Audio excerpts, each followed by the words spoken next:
Hey Marys! What's up nerds? It's me again Ronan and welcome back to my channel!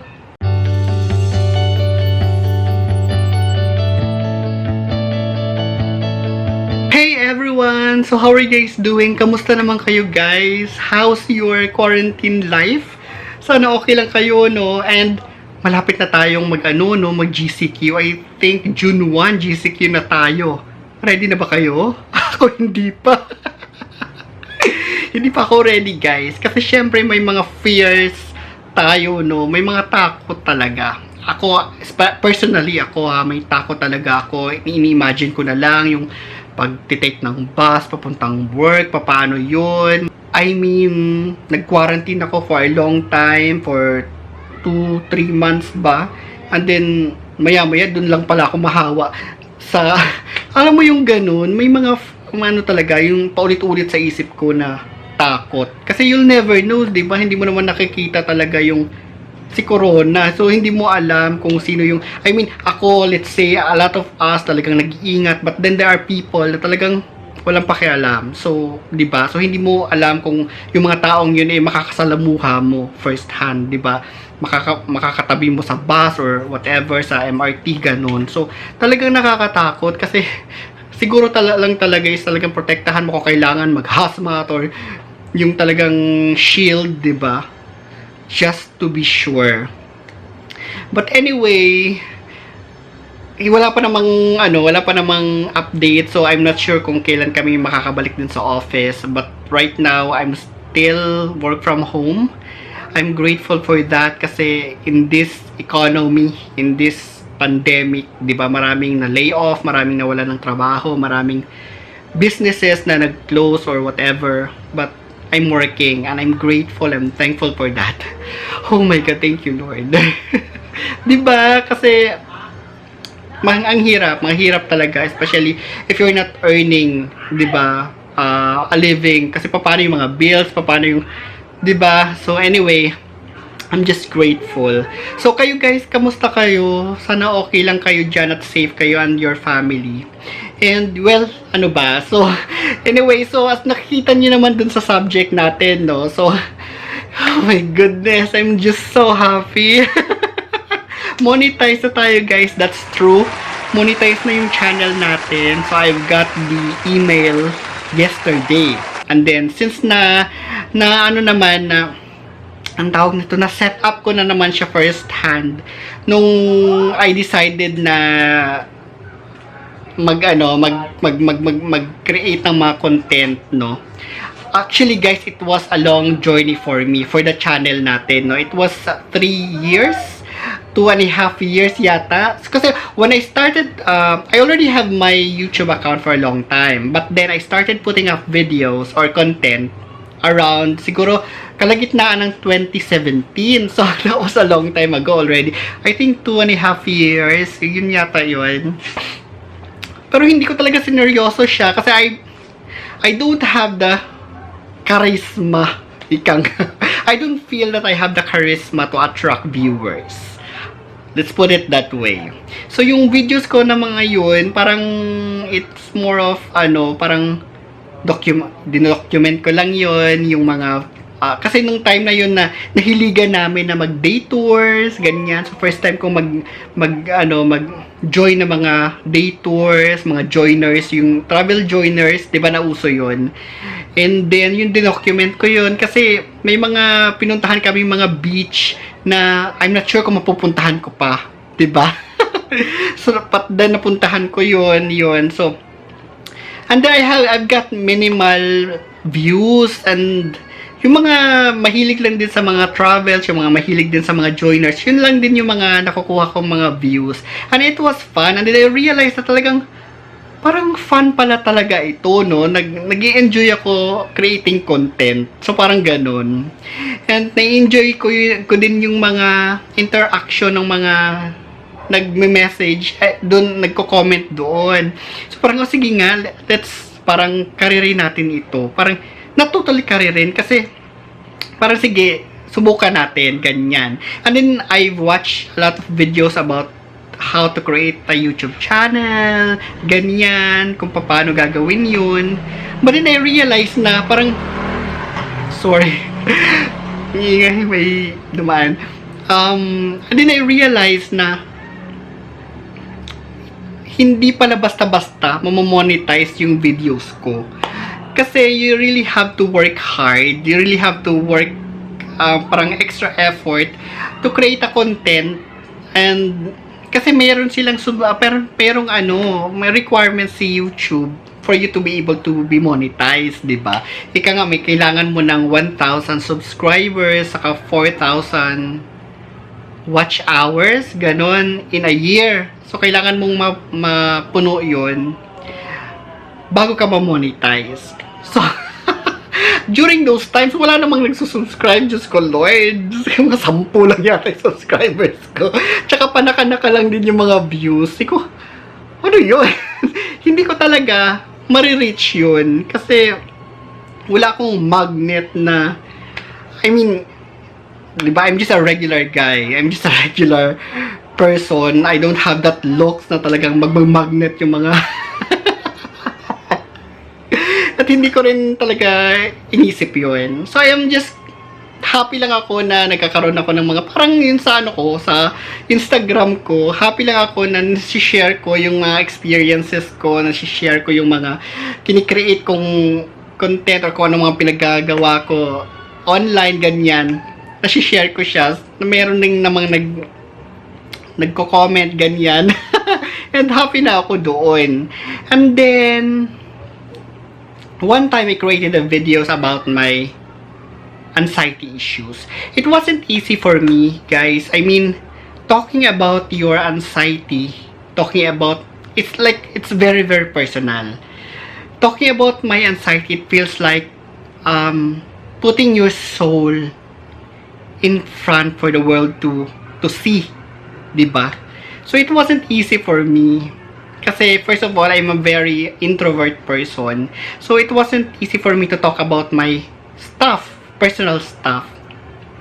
But then, after I uploaded that video, that's when I found you. I realized na nung kakasimula pa lang ng anxiety ko, I was so desperate, to search someone online or even YouTube na to have someone na parang I can connect with, na someone na to have someone na pareho kami to resonate with, na pareho kami ng experiences, na pareho kami ng pinagdadaanan, but I don't have any. So, when I put up videos online on my YouTube channel, I realized that there are people out there, na nangangailangan ng channel na ganito. And they actually reach out to me. So, parang, oh my God. So, ito yun, I found my niche. So, yun, I found my niche. But then, hindi ko masyado yung pinansin. Kasi nga, I'm so parang focus of creating yung mga pinagagawa kong videos. Yun nga, yung mga dator videos, may review videos pa yata ako. Well, actually, this channel supposed to be a booktube channel. Kasi, yun dapat yung gusto kong gawin. But then, every time I turn on the camera, iba yung nangyayari.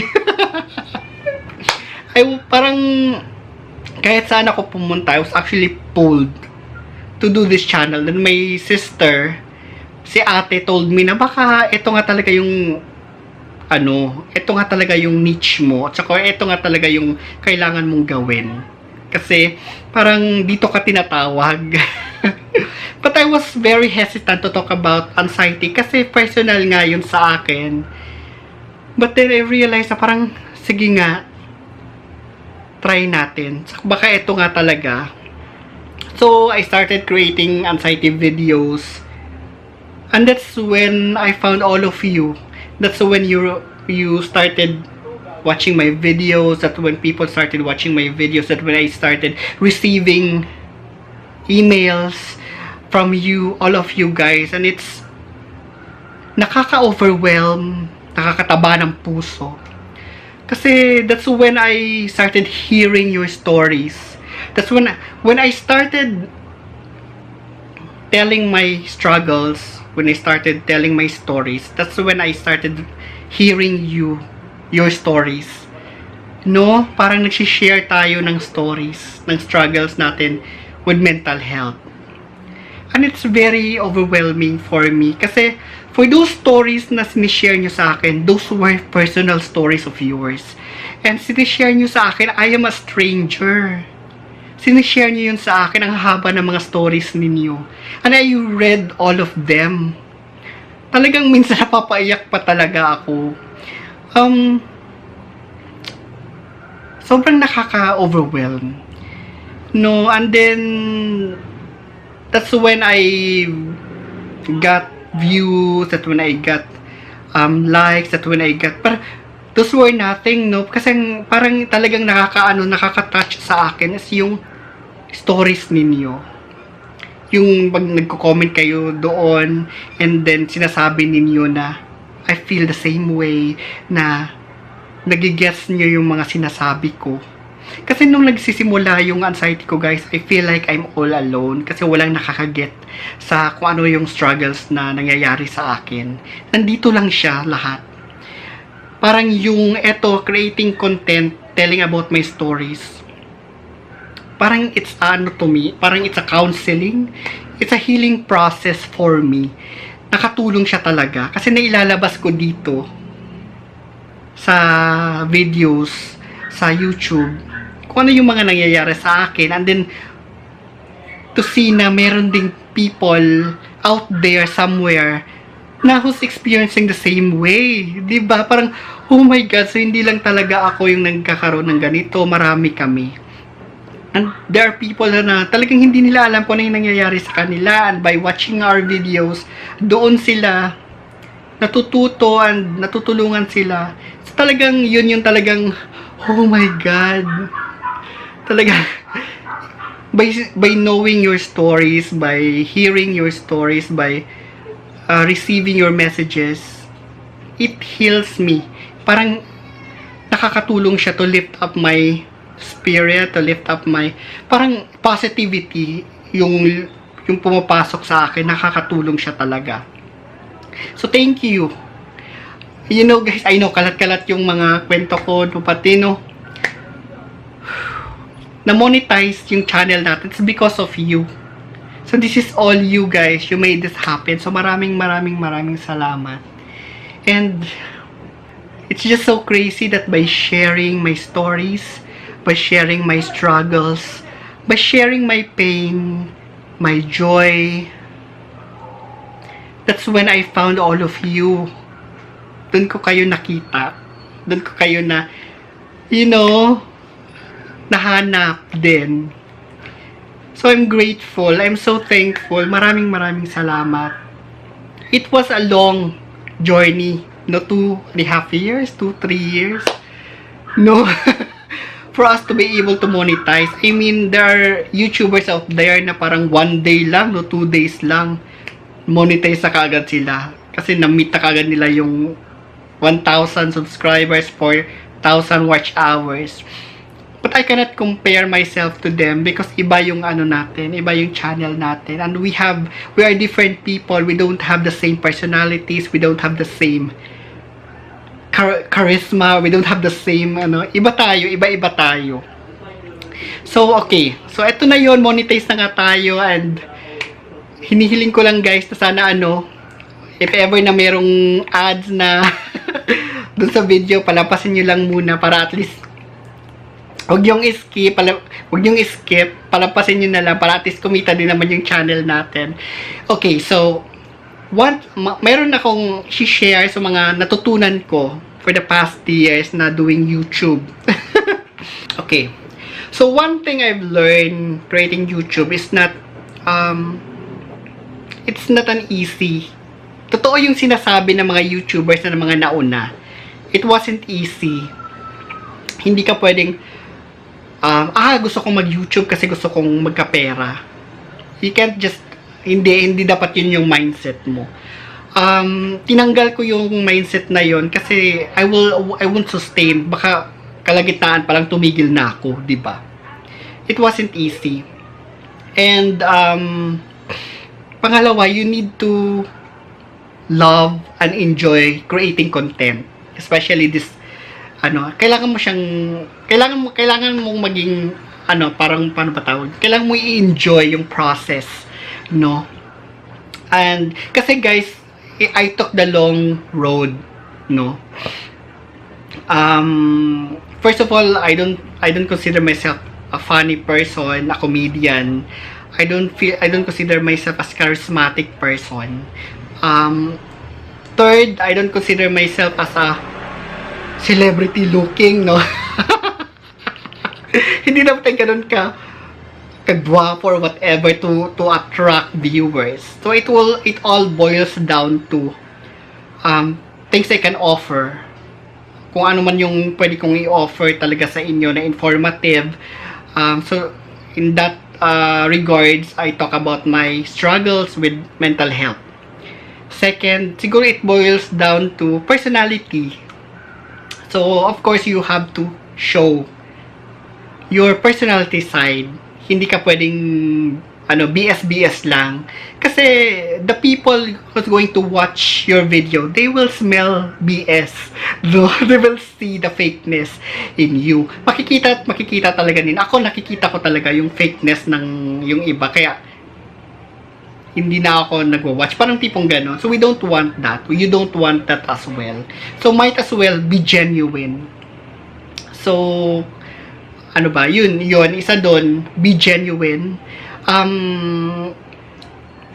One thing I did into my channel is that I didn't overly promote my channel to anyone. So hindi ako yung tipong pupunta sa iba-ibang channel, nagpo-promote ng channel ko, sub to sub, hug to hug, ano ba yung mga terms na yon? Yun, so I didn't do that.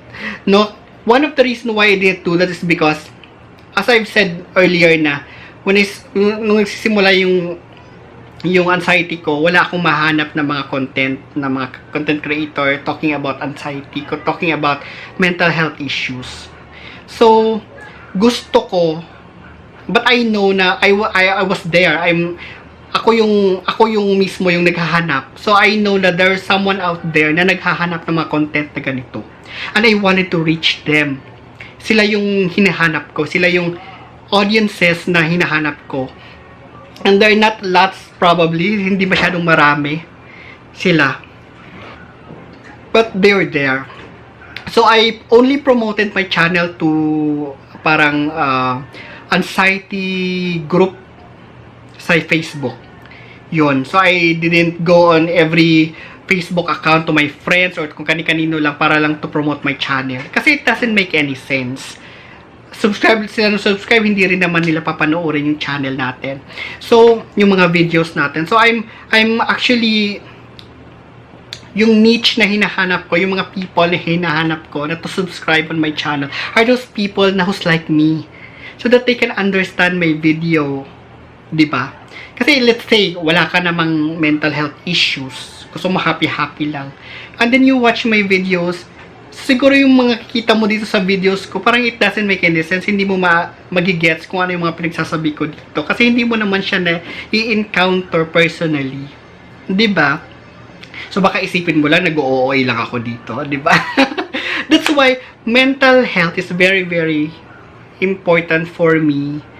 Yung topic about mental health, I'm very, very passionate about.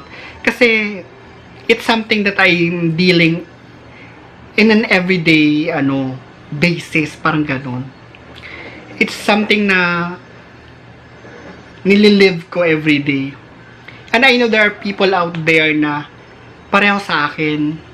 And this channel is actually for them. Sila yung mga talagang target audience ko.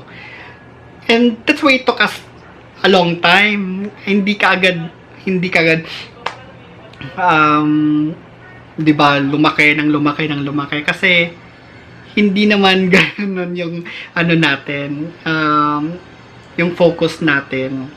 Ito consolation lang to sa channel natin. So I'm just grateful, no. I'm just grateful. So okay lang na hindi ganoon ka laki. Ang importante is na-reach natin yung tamang tao, mga tamang tao na nangangailangan ng mga videos na to. yung mga nagsusubscribe sa channel natin, I'm thinking na sila yung mga tao talaga nangangailangan ng mga videos natin. So, hello to you. Thank you. Thank you sa inyo guys. And dun sa mga future subscribers natin na na-reach natin, no, na sa channel na to. Welcome to the team. Welcome to the family. Welcome to the Anxiety Pinoy family. So yun, one thing I've learned, no, people will watch you, people will support you if you are genuine. So, kailangan genuine ka doon sa mga videos mo. And for yourself na din. Kasi people will gonna see it na hindi ka genuine o nag-fake ka lang.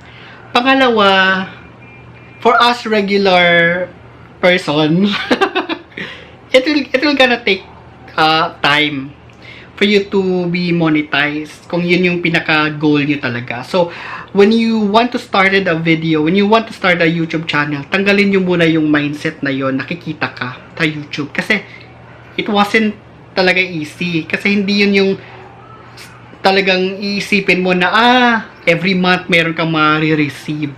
No, it's not like that. I don't think it's like that. Kasi meron din akong mga yung iba, isang beses lang nakaka-receive in a year, di ba? Kasi may threshold din yata na ina-achieve, na mini-meet bago mo ma-withdraw yung money mo. And then, third, it's important na ini-enjoy mo. And may nakukuha ka in return. Hindi monetary, but may nakukuha ka out of creating videos. At yun yung passion mo, yun yung enjoyment mo. You're having fun while doing it. No? Kasi talagang kung nakafocus ka lang dun sa money, talagang baka mawalan ka ng interest in the long run. Kasi madismaya ka, parang ganun. Kasi hindi agad-agad siya. No? But anyway guys, yun lang yung gusto kong i-share sa inyo ngayon. Monetize na tayo. And this is all because of you. You did this. You made it happen. So, I'm just giving it back to you. Thank you. Thank you so much for the support dun sa channel natin. And we are still climbing. Thank you. Thank you. Sa mga bago nating subscriber, guys, thank you. And, sino ba yon? May mga gusto magpa-shout out. And dun sa sa subscriber natin na gusto magpa-shout out. Yan. Hi Kay. Hello Kay. Thank you for subscribing to the channel. So yun, guys, thank you. Wala na surprise na talaga ako kahapon. Kasi hindi ko naman chine-check yun lagi na kung kaya it's one of the reason kaya tinanggal ko yung subscribers sa sa account ko, kasi para hindi ako nakatingin doon lagi. Tinanggal ko siya, hindi ko siya check lagi. But anyway, thank you so much for your support, and sana meron kayong nakukuha doon sa natin, sa mga videos natin, and let me know kung ano pa yung klaseng videos na gusto nyong makita sa channel natin. And yun, and I'm hoping na sana dito sa channel natin we will heal together, no? As I've always said, guys, yung I'm not an expert, hindi rin ako doktor.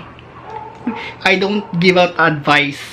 No, kung ano may mga sinishare ko regarding about anxiety sa channel natin, yun yung mga in-apply ko sa sarili ko, yun yung mga in-experience ko muna na nag-work for me.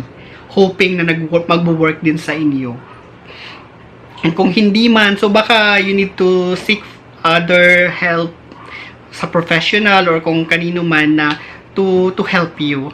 Ito yung mga sa channel natin, para lang to sa hindi severe na case, no? Para lang to sa mga yung nakakaya, that you don't need to go to a psychiatrist, ganyan. Kung hindi mo na kailangang pumunta ng psychiatrist, yun. So, kung severe na yung case ninyo, you really need to seek help sa mga professionals, sa mga doctors. So, punta na kayo, lapit na kayo sa psychiatrist para ma-check kayo ng maayos. No? I don't give out any advice kasi hindi naman ako doktor. Para-pareho lang tayo. 'Di ba? Anyway guys, so hanggang dito na lang muna. I just want to inform you na na-monetize yung channel natin, no? Thank you so much sa lahat ng support ninyo. I'm grateful and I'm thankful. And yeah, please share these videos dun sa mga tao na or sa mga friends ninyo na may anxiety issues. And hanggang dito na lang muna ulit. Until next video na lang, no. Thank you. And I'm praying na sana safe kayo, sana okay yung family ninyo, okay kayo, safety naman kayo, and peaceful naman yung isip ninyo. And guys, as I have always said, please choose life. Please choose happiness. And please start your day with a smile. Okay? And please stay at home and wash your hands. God bless you all and you have a great weekend ahead of you. Thank you. Bye.